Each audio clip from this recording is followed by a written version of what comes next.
ስብሐት ለክሙ ስሉስ ቅዱስ መዋያነ ክልኤ አእምሮ ለብርሃን በነግ ዘፈጠሮ ቃልክሙ በተናግሮ ስብሐት ለክሙ። በስመ አብ ወወልድ ወመንፈስ ቅዱስ አሐዱ አምላክ አሜን። ሰላም ለኩልክሙ አሃዊየ ወአሃትየ ፎሃሎክሙ አነ እግዚአብሔር ይሰባህ ዳህና ውእቱ። እንቋዕ አብጽሐክሙ አብጽሐነ ለባለ ጥምቀቱ ለእግዚእነ ወመድኃኒነ ኢየሱስ ክርስቶስ በፍቅር ወበሰላም። ሰላም ለሁላችሁ ይሁን። ዛሬ እንድናጠና ይዤ የመጣሁት የጥምቀት መዝሙራትን ነው። አንድ 5 መዝሙሮችን ዛሬ ይዤ መጥቻለሁ። ሁላችሁንም እንኳን ለብርሃነ ልደቱ እንዲሁም ለብርሃነ ጥምቀቱ በሰላም አደረሳችሁ። በጣም አይነ ጠፍቻለሁኝ። ከዚህ በኋላ ግን ለመምጣት ሞክራለሁኝ በየጊዜው። ለዛሬ የያዝኳቸውን መዝሙሮች አብረን እናጠናለን። ያ ትርጉሙን ማለት ነው። የመጀመሪያው መጽአ ቃል የሚለው ነው። መጽአ ቃል ብዙ ጊዜ እዚህ ጋር ብዙዎቻችን እንሸውዳለን። መጽአ የሚለውን መጽአ ነው የምንለው፣ መና ጻ።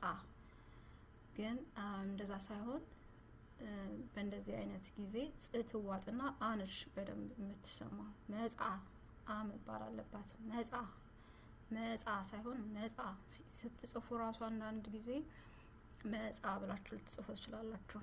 ስፔሻሊ ሳንዴይ ስኩል አካባቢ ምናምን እንደዛ ያለሁኝ እና ሲጻፍም መጽአ ተብሎ ነው የሚጻፈው፣ ሲነበብም መጽአ ጥቅልል ተብሎ ማለት ነው። ያው ጽ ተውጣ መጽአ። ከዛ ቃል አለ እምደመና ዘይብል ዝንቱ ውእቱ ወልድየ ዘአፈቅር። እነዚህ ቃላቱን አንድ ባንድ እናያለን ማለት ነው። እዚህ ጋር ምናልባት ትንሽ ከፍ ላድርገውና እንዲታያችሁ። መጽአ ማለት ግስ ነው። መጣ ማለት ነው። መጣ ማለት ነው። ስለዚህ መጽአ ቃል። ቃል ማን ነው? የእግዚአብሔር አብ ቃል ማለት ነው። ከሰማይ የእግዚአብሔር አብ ቃል፣ እግዚአብሔር አብ የተናገረው የእግዚአብሔር አብ ቃል ይሆናል ማለት ነው። መጽአ ቃል እምሰማይ። የምትለው ያው ብዙ ጊዜ ተነጋግረናል። ማለት ከማለት ነው። ይሄ ማገባብ ነው። ሲነበብም ላልቶ ነው የሚነበበው። ከ እንደማለት ነው። ሰማይ አለ ሰማይ ሲሆን ከሰማይ አንድ ላይ እንደዚህ ሰማይ ሲሆን ሰማይ ያው ሰማይ ነው በግዕዝም ሰማይ ከሰማይ። መጽአ ቃል ሰማይ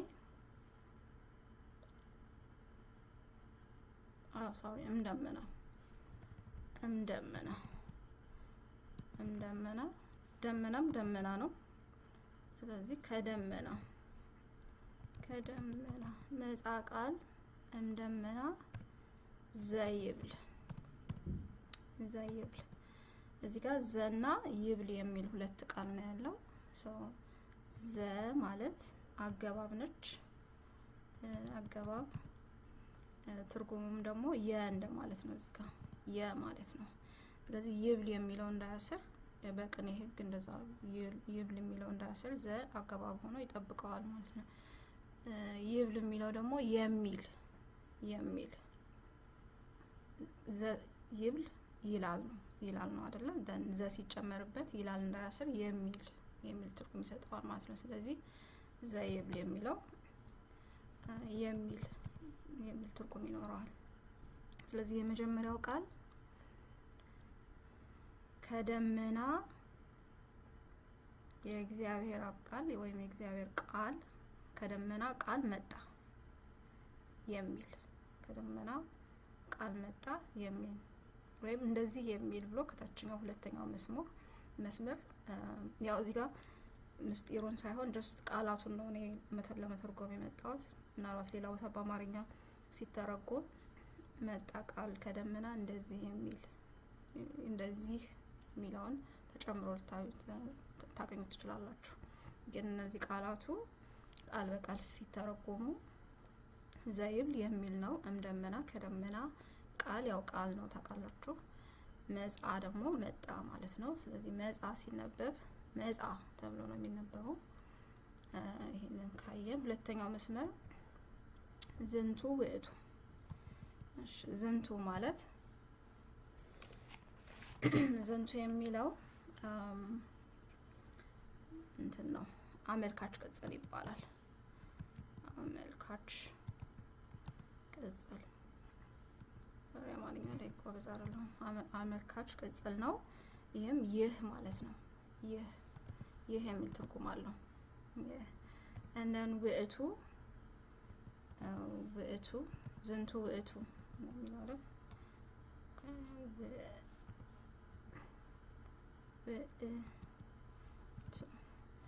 ውእቱ የሚለው ደግሞ በዚህ ጊዜ ነው የሚል እንደ ኦግዚላሪ ቨርብስ ነው የሚያገለግለን ወይም እንደ ማሰሪያ አንቀጽ እዚህ ላይ ያገለግለናል። ውእቱ የሚለው ማለት ነው የሚል ትርጉም አለው። እነን ዝንቱ ውእቱ ወልድየ ወልድ ማለት ወንድ ልጅ ማለት ነው። ማለት ልጅ ማለት ነው፣ ግን ለወንድ ነው። ወለት ለሴት ስለሆነ ወልድ የሚለው ደግሞ ያው ለወንድ የሚቀጸል ነው። ስለዚህ ወንድ ልጅ የስጨምርበት ልጄ ይሆናል ማለት ነው። የማን የኔ ልጅ ወይም ልጄ። ያው በአማርኛችን እንደዛ ነው ልጄ ወልድየ ልጄ። ዝንቱ ውእቱ ወልድየ ከዛ ዘአፈቅር የሚለው ሶ እዚህ ጋር ይሄ አሁን ግሱ አፍቀረ ነው። አፍቀረ ማለት ወደደ ማለት ነው። ወደዚህ ለምንድን ነው የሚሄደው? አፍቀረ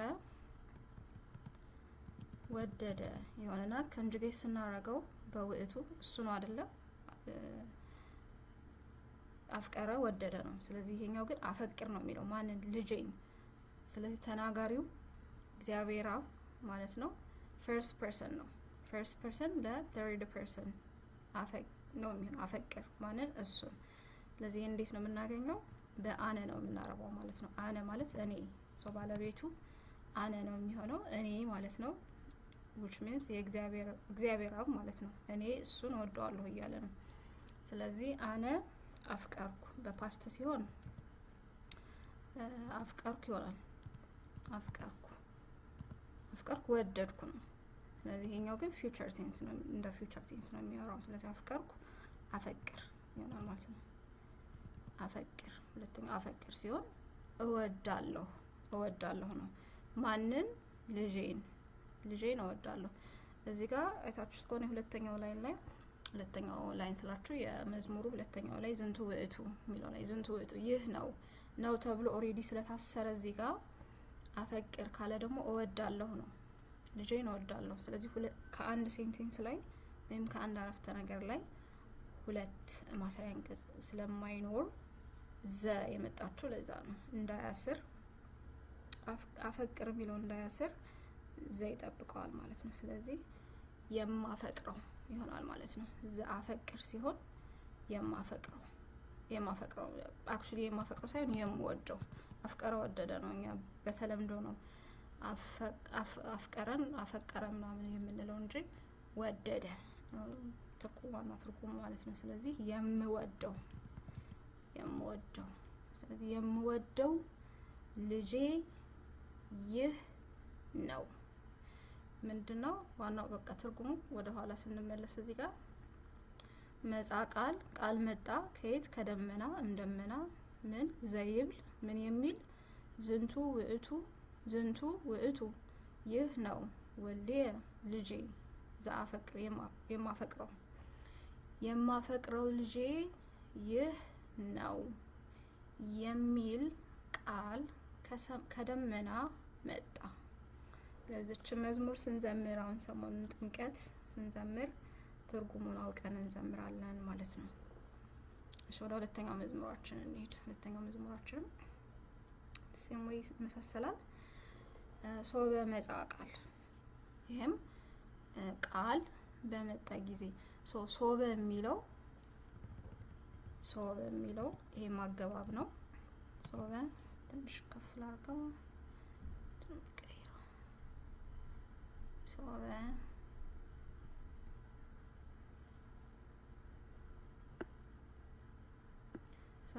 ጊዜ ነው የሚያመለክተው። ከአንድ ከሌላ ቃል ጋር ሲሆን አንድ ብቻውን ትርጉም ነው፣ ግን ጊዜን ለማመልከት ነው የምንጠቀምበት። ስለዚህ ሶበ መጻ መጣ ነው ብያቸዋለሁ። ቃልም ቃል ነው፣ የእግዚአብሔር አብ ቃል የተናገረው ማለት ነው። ሶበ መጻ በመጣ ጊዜ ምን ቃል ከየት ሰማይ ከነው ብያቸዋለሁ። ስለዚህ ሶበ መጻ ካልኩ ሶበ መጻ ካልኩ በመጣ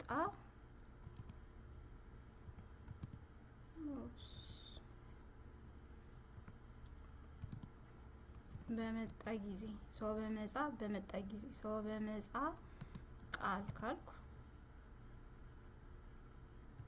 ቃል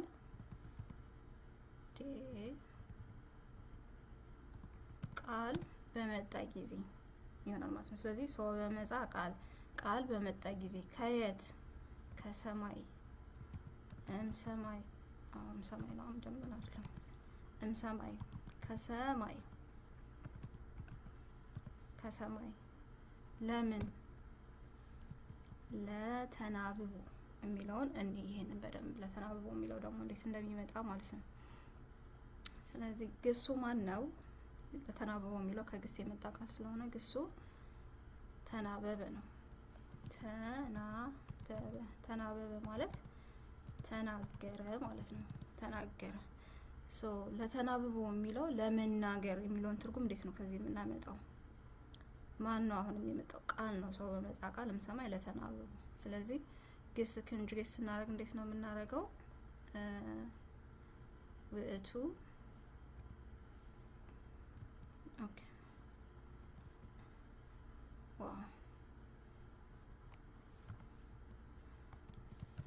ውእቱ አይደል? እሱ ውእቱ ከዛ ተናበበ እንላለን። ተናበበ ተናገረ። እሺ ይትናበብ ይናገራል። ከዛ ሌላኛውም እንደዛው ነው። ይሄ ፓስት ቴንስ፣ ፊውቸር ቴንስ ወይም ደግሞ ኃላፊ ትንቢት ዘንድ እና ትእዛዝ ምንለው። ስለዚህ ተናበበ ይትናበብ ይልና ንዑስ አንቀጽ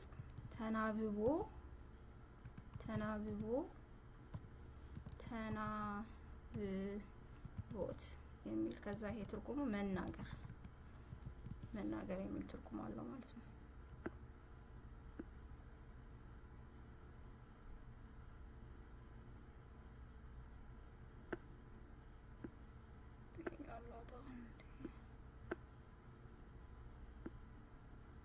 ስለዚህ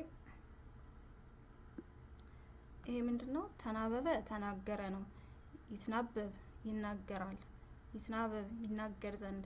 ይትናበብ ይናገር። ተናብቦት መናገር። ይሄ ንዑስ አንቀጽ ይባላል። ተናብቦት የሚባለው ንዑስ አንቀጽ መናገር። ስለዚህ ምንድነው? ቃል ከሰማይ በመጣ ጊዜ ምን ለማድረግ? ለመናገር። በቁሙ ነው ትርጉሙ። የትርጉም ለውጥ አያመጣም። በቅኔ አባባል በቁም ቀሪ ይሉታል። ትርጉሙ ሳይቀይር ሲቀር ለብቻ ሆኖ ሲመጣ ማለት ነው። እንደዛው። ስለዚህ ለሲገባበት ለተናብቦ ለመናገር ጭቅል ጨምራት ለተናብቦ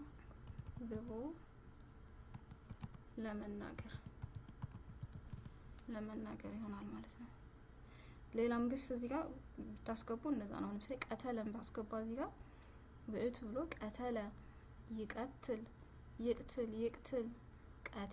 ቀቲሎት መግደል ይሆናል ማለት ነው። ገደለ ይገድላል፣ ይገድል ዘንድ ይግደል፣ ከዛ መግደል። ኦኬ ሰው እዚህ ጋርም ለመናገር። እሺ አሁን ምንድነው? ቃል ከሰማይ ለመናገር በመጣ ጊዜ ምን ሆነ? ሁለተኛው ላይ እንሂድ። ሁለተኛው መስመራችን ምንድነው የሚለው? ከበቦም እንደዛው ነው። ስለዚህ እዚህ ጋር ደግሞ ከበበ ይሆናል ማለት ነው። ግሱ ከበበ ከበበ ነው ማለት ነው። በእንግሊዝኛ በአማርኛ ከበበ፣ በግዕዙ ላልቶ ነው የሚነበበው ከበበ፣ በአማርኛ ደግሞ ከበበ። አሁንም ከበበው የሚለው ከበበ እሱ ከበበ ነው። ምንን ከበበ የሚለው ነው ጀስት ከበበ። ከበቦ ሲሆን ደግሞ ከበበው ልክ ቀተሎ አይ ቲንክ ይሄንን አይተናል። ግስ ስናረባ ወደ ኋላ ሄዳችሁ ብታዩ የግስ እርባታ ዝርዝር እርባታ ላይ ቀተሎ ብለን አእመሮ ምናምን ብለን ያጠናን ይመስለኛል። ከበበ ከሆነ ከበበ ነው፣ እሱ ከበበ ነው። እሱ ደግሞ ከበበው ስንል ከበቦ የመጨረሻውን ፊደል የግሱን የመጨረሻ ፊደል ወደ ሳብ እንቀይራለን ማለት ነው፣ ወደ ቦ እንቀይራለን ማለት ነው። ስለዚህ ከበቦ ማለት ከበበው፣ ከበበው ማን የከበበው እዚህ ጋር እናያለን። ለማየ ባሕር፣ ለማየ ባሕር። አሁን እዚህ ጋር ለማየ ባሕር የሚለው ያው የዮርዳኖስን ውሃ ነው። የጥምቀት አይደለ ጌታችን የተጠመቀበት ዮርዳኖስ ወንዝ ላይ ውሃው ላይ ማለት ነው።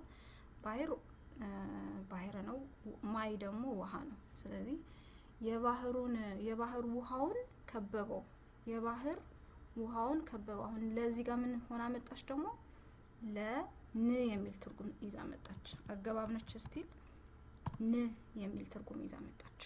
ከዚህ በላይ ያለውን ባጠፋው ጥሩ ነው። ስለዚህ ን የሚል ትርጉም ይዛ መጣች ማለት ነው። ስለዚህ ማይ ደግሞ ውሃ ነው፣ ባሕር ነው። ባሕርና ማይ ሁለት የተለያዩ ቃላት ናቸው። ዘርፍ ሲሆኑ ይሄኛው ማይ የነበረው ማየ ይሆንና ባሕር የባህር ውሃ የባህር ውሃን። ስለዚህ ለማየ ባሕር የሚለው የባህር ውሃን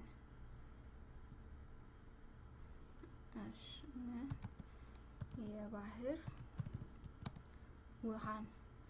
አሁን ውሃ በየትኛው እንደሚጻፍ ብዙ ሰው በተለያየ ነው የሚጽፈው። እኔ በዚህ ጽፈዋለሁኝ። የባህር ውሃን ከበበው። ማን የከበበው? ነድ ማለት ደግሞ እሳት ማለት ነው። እሳት ወይም ነበልባል እንደ አገባቡ ይለያያል። በዚህ ጊዜ እሳት ነው የሚሆነው።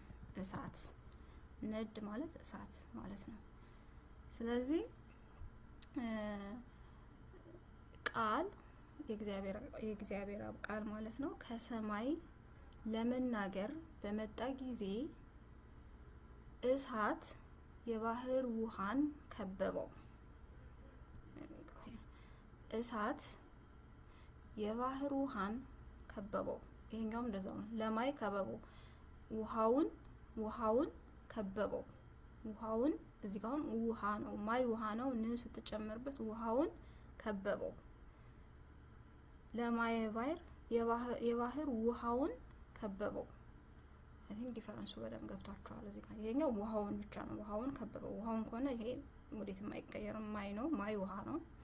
ከበበው ደግሞ ከበበው ነው።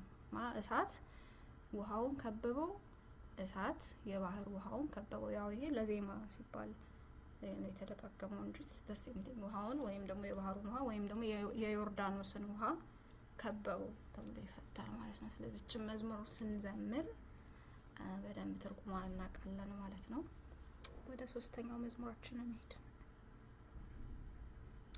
ሶስተኛው ደግሞ ውስተ ማኅፀነ ድንግል የሚል ነው። አሁንም ውስተ የሚለው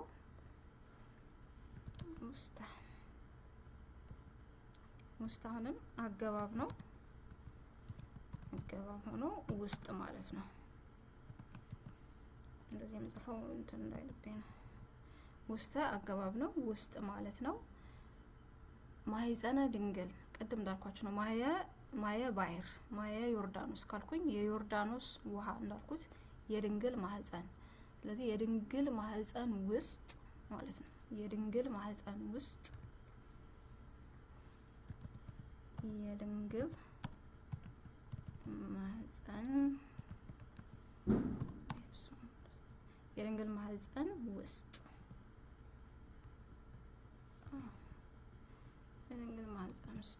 የድንግል ማኅፀን ውስጥ ከዛ ሀደረ የሚለው ደግሞ ግስ ነው፣ ቨርብ ነው። ሀደረ ማለት አደረ ማለት ነው። ስለዚህ የድንግል ማህፀን ውስጥ አደረ፣ የድንግል ማህፀን ውስጥ አደረ። ያው ይሄ ለማን እንደሚነገር ምስጢሩ ይገባናል። ጌታችን ነው የልደት መዝሙር። ከዛ ሰማይ ወምድር ብዙ ጊዜ ስፔሻሊ የግዕዝ መዝሙር ሲሆን ምድር እንላለን። አሁን የቀደሙን አያችሁት መጻ ያልኳችሁ መጻ ስትሉ መና ጻ ሳይሆን እዚህ ጋር የጻፍኩት አሳያችሁ። መጻ ሳይሆን ጽአ መጽአ ግን አንልም። ጽን አንቆጥራትም። ጽን ዋጥ አድርገን አን እናወጣታለን። መጻ እዚህ ጋርም እንደዛው ነው። ምድር ሳይሆን ምድር ካልን ድን በጣም አወጣ ነው። እዚህ ጋር ድ ይዋጥና ር ምድር። ሰማይ ወምድር ሰማይ ወምድር ከሚልና ሰማይ ወምድር በጣም ልዩነት አለው። ምድር አይባልም፣ ስፔሻሊ የግዕዝ መዝሙር ላይ ማለት ነው።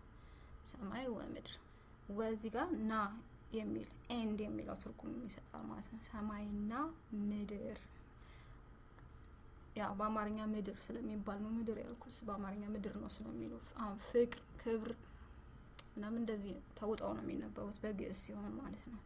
ወደ አማርኛ ሲሄድ ግን እንቆጥራቸዋለን። ፍቅር በአማርኛ ፍቅር ካልኩኝ በግዕዝ ሲሆን ፍቅር ነው የምለው። እኔ ብዙ ጊዜ በአማርኛ ራሱ ፍቅር ስል እንትን ይለኛል፣ ደስ አይለኝም የግዕዙን ለምጄ ማለት ነው። ግን ያው አባቶቻችን እንደዛ ይላሉ። በአማርኛ ሲሆን ብትሉት ችግር የለውም። ምድር፣ ፍቅር፣ ክብር ምናምን ብትሉት ማለት ነው። እሺ ምድርና ሰማይ እንጻፈው። ምድርና ሰማይ ምን አሁን ድንግል ነች። በድንግል ማህፀን ውስጥ አደረ ብለናል። የድንግል ማህፀን ውስጥ አደረ ወይም በድንግል ማህፀን ውስጥ ሊሆን ይችላል።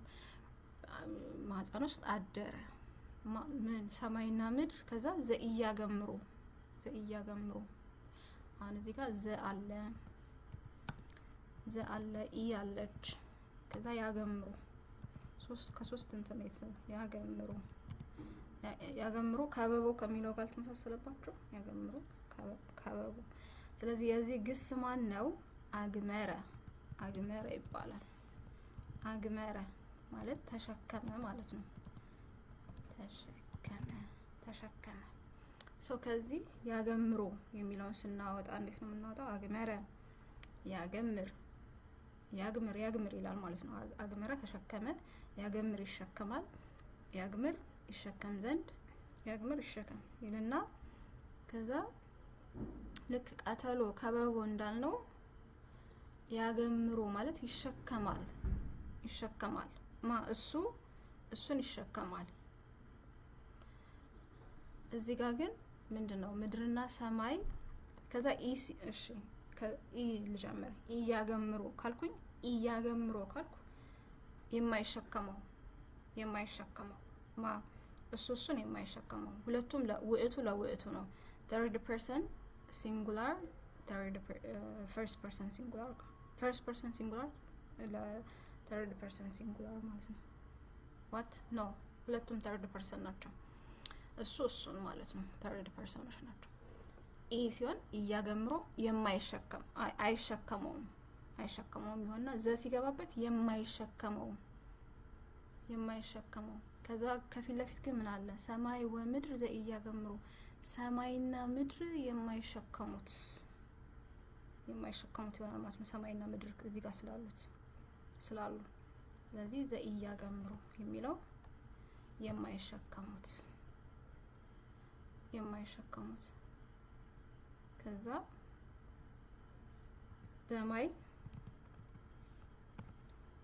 በማይ በውሃ አይደል? በነው በቁም ቀሪ እንደሚባለው በቀደም ለ እንዳልነው ማለት ነው። በም እንደዛው ነው። በአማርኛው በነው በማይ ከሆነ በውሃ ከዛ ተጠምቀ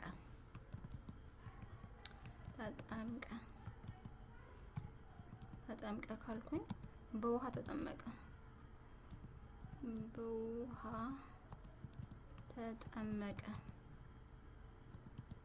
ስለዚህ አሁን ይሄ ምንድነው? የድንግል ማህፀን ውስጥ አደረ፣ ሰማይና ምድር የማይሸከሙት በውሃ ተጠመቀ የሚለውን ትርጉም ይሰጣል ማለት ነው። ሰማይ ወምድር እያገምሩ ከተባለ ሰማይና ምድር የማይሸከሙት የሚለውን ትርጉም ይይዛል ማለት ነው። ቀነስ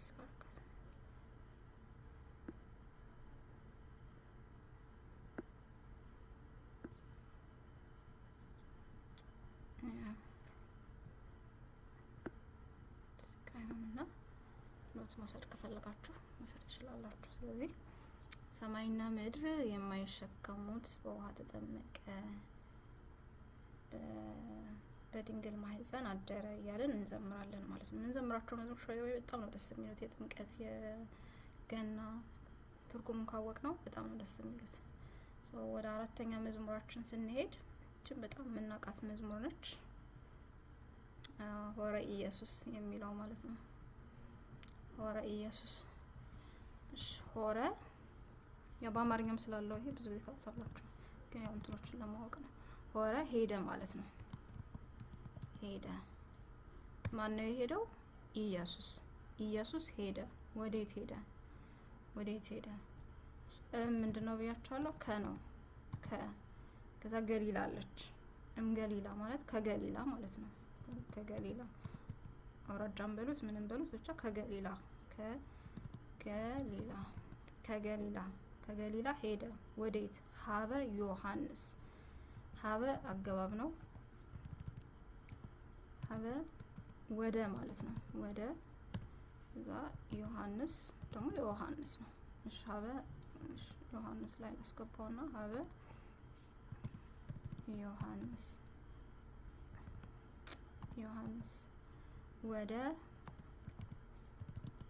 ዮሐንስ ወደ ዮሐንስ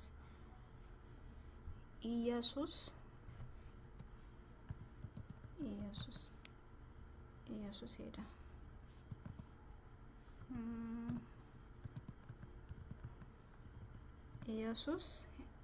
ኢየሱስ ከገሊላ ወደ ዮሐንስ ሄደ። ያ ከገሊላ ወደ ዮርዳኖስ ሄዶ እዛ ዮርዳኖስ አይደለ ቅዱስ ዮሐንስን ያገኘው። ስለዚህ ከገሊላ ወደ ዮሐንስ ሄደ እያለ ነው የምንዘምረው ማለት ነው። ሆረ ኢየሱስ ገሊላ ሀበ ዮርዳኖስ። አሁንም ዝች ጋር ሁሉ ጊዜ ስትመጣ አትጠብቅም። በጣም በቃ ስላይትሊ ነው የምንላት። እንዳልኳችሁ በቀደም ምድር ስንልና መጻ ስንል እንደምንወጣቸው ትዋጣለች እዚህ ጋር ገሊላ ገሊላ ሳይሆን ገሊላ ሳናጠብቀው ማለት ነው። ስለዚህ ይሄ ቀላል ነው። ከገሊላ ወደ ዮሐንስ ሄደ። የመጨረሻ መዝሙራችንን አይተን ከዛ የጥምቀት ምልጣንን አይተን እንጨርሳለን። ሌላው እችነች ሀዲጎ ተሳ የምትለው እች ትንሽ ከበድ የምትል ትመስለኛለች። ስፔሻሊ ቁጥር ማናቅ ከሆነ ምናምን። አሁንም ሀዲጎ ግስ ነው። ሀዲጎ ከበቦ እንዳለው ነው ቅድም። ኦኬ ሀደገ ግሱ ሀደገ ተወ ነው። ተወ ኦ ማይ ጋድ ሀደገ ተወ። ሀዲጎ ሲሆን ደግሞ ትቶ ይሆናል ማለት ነው። ትቶ ማንን? ተስአ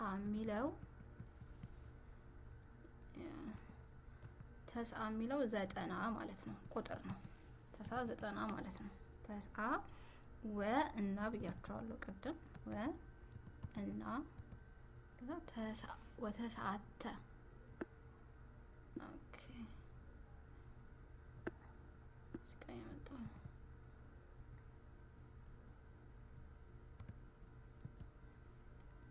ተስአተ ሲሆን ደግሞ ዘጠኝ ማለት ነው። ተስአቱ 9 ማለት ነው። ተስአተ ሲሆን ደግሞ 9ን ወደ ተሳቢ ስለቀየር ነው ማለት ነው። 9ን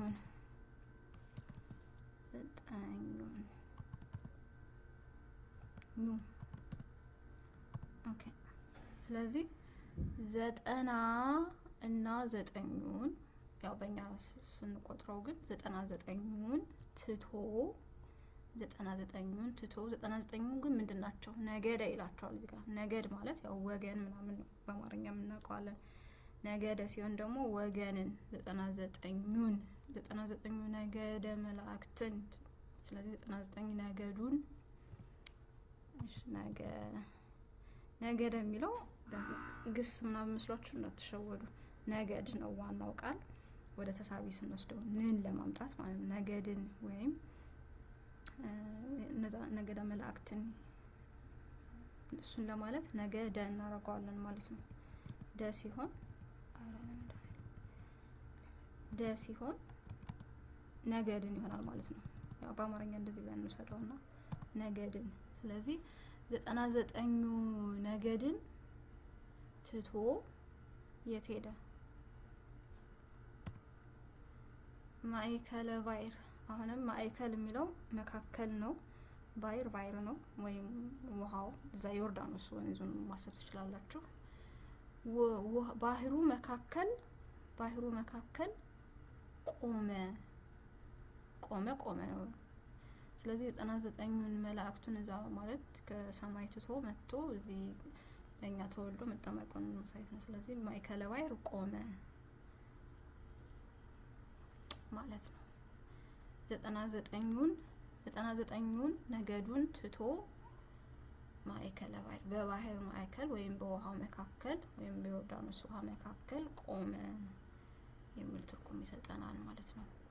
እዚህችን መዝሙር ስንዘምረው ቀናት ብንዘምር ጥሩ ነው። የመጨረሻው ደግሞ ምልጣን ይሄ በጣም ደስ የሚል ምልጣን ስለሆነ ክርስቶስ ተወልደ ክርስቶስ ተጠምቀ ወለደነ ዳግመ እማይ ወእመንፈስ ቅዱስ እሙነ ኮነ ለፀሐይ ጽድቅ አስተርዮቱ አማን መንክር ስብሐተ ጥምቀቱ ይላል። ክርስቶስ ተወልደ ማለት ክርስቶስ ተወለደ፣ ክርስቶስ ተጠምቀ ክርስቶስ ተጠመቀ፣ ወለደነ ዳግመ ዳግመኛ ወለደን ከምን እማይ ወእመንፈስ ቅዱስ። እችን ብዙ ጊዜ ስለምናያት አንዴ ማለት ልበላት። እማይ ውሃ ነው ብያችኋለሁ። አለ ከዛ እማይ አለ። እነዚህ ሁለቱ ሲደመሩ እንደዚህ ይመጣል።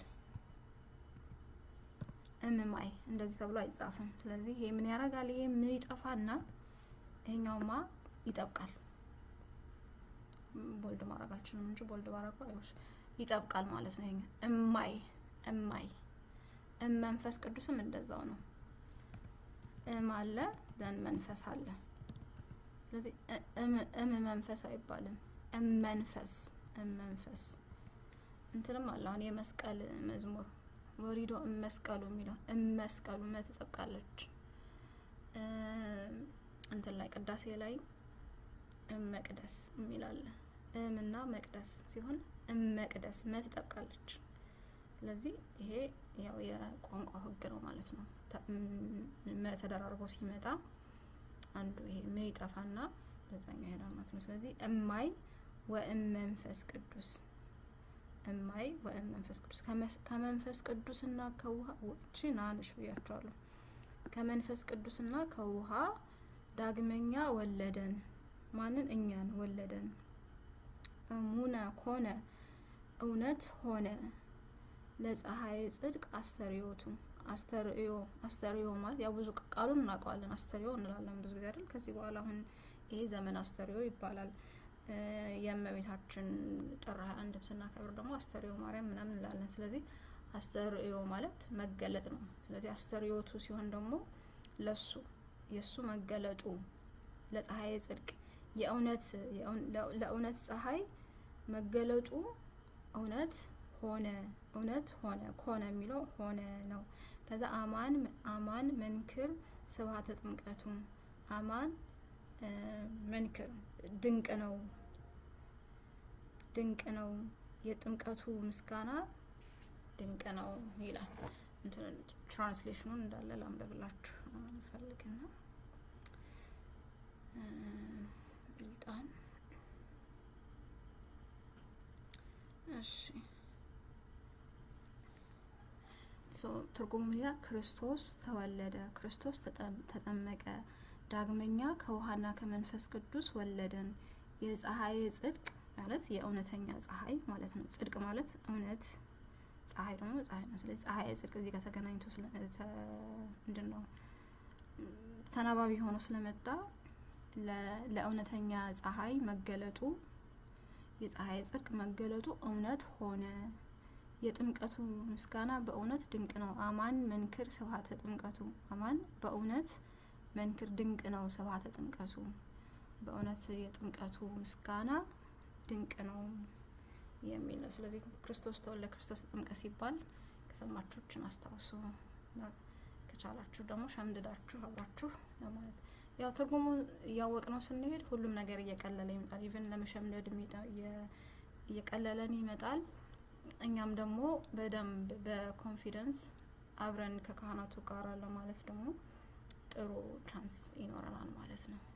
ስለዚህ ለዛሬ ይሄን ያክል ካጠናን ከቻልኩኝ ፓርቱ ሰራለሁኝ። እዚህን ሌሎች ብዙ የጥምቀት መዝሙራት አሉ፣ አጫጭር ሆኑ ግዕዝ የሆኑ ትርጉማቸውን ብዙዎቻችን የማናውቃቸው፣ እነሱን ደግሞ አብረን እናጠናለን። መልካም በዓል ይሆንላችሁ። እግዚአብሔር ያብልያ።